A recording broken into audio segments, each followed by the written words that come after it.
Right now we're talking to Hersh Cohen, Chief Investment Officer of ClearBridge Advisors and an expert in the art of investing in dividend-paying stocks.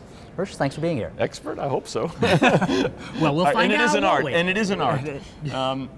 All right, so speaking of fine arts, one of the most elusive arts right now is finding safe income-paying investments. This is one of the worst times in history to invest in bonds based on the yield they have right now and the prospects for inflation down the road. So are dividend-paying stocks an answer for people looking for safe income? I don't know if it's the worst time ever to buy bonds. I mean, I think the 1950s were not a great time to buy bonds. But bonds, if you keep them short and keep them as an anchor, you're going to get your money back. You buy a 10-year treasury, you're going to get your money back. It may not be as good as owning other things, but you're going to get. So I don't want to tell people don't buy bonds. That's not fair. What I think is you have to weigh what are the most attractive segments, make a decision about what are the most attractive asset categories are, and then kind of maybe shift the weight in that direction. So individuals, I think, right now, this is kind of the point I want to make.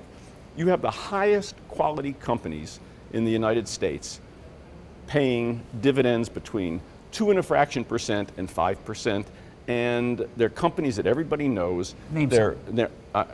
Just finish the characteristics. Okay. High return on equity, low debt to capital ratios, and dividends that have risen on a consistent basis, and they have the ability to keep rising.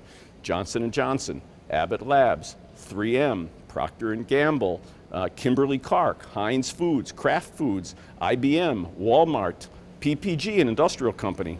Great companies that have done this, that have done Exxon. So there's a good list to start. And are those companies cheaper on a relative basis than other stocks? None of them are expensive right now. All of them are selling.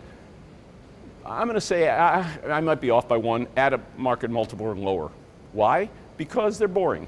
They're boring. They don't have the high growth they used to have, but they have growth. They have growth, and they have growth of dividends. Even Intel and Microsoft, Intel's earnings have not grown in several years. I can't remember the number, 6 years.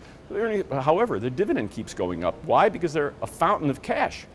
And so we bought Intel for the first time in 15 years this past year, 3% yield, with no debt on their balance sheet, and the ability to raise the dividend. Microsoft, a new PC cycle, 2.5% dividend rate, going up, and the ability, they paid a $10 special dividend 3 years ago maybe. So, yes, well, 3% dividend yield on Intel sounds pretty good when the 5-year treasury is paying 2%. I can't believe when I see these auctions of the treasuries, the 5-year treasury, the 7-year treasury, the 10-year treasury, and I'm thinking, I need to allocate more of my capital to these dividend-paying stocks. Now, individuals will come to me and say, and every question I get is, how do I get more income with no risk? You can't.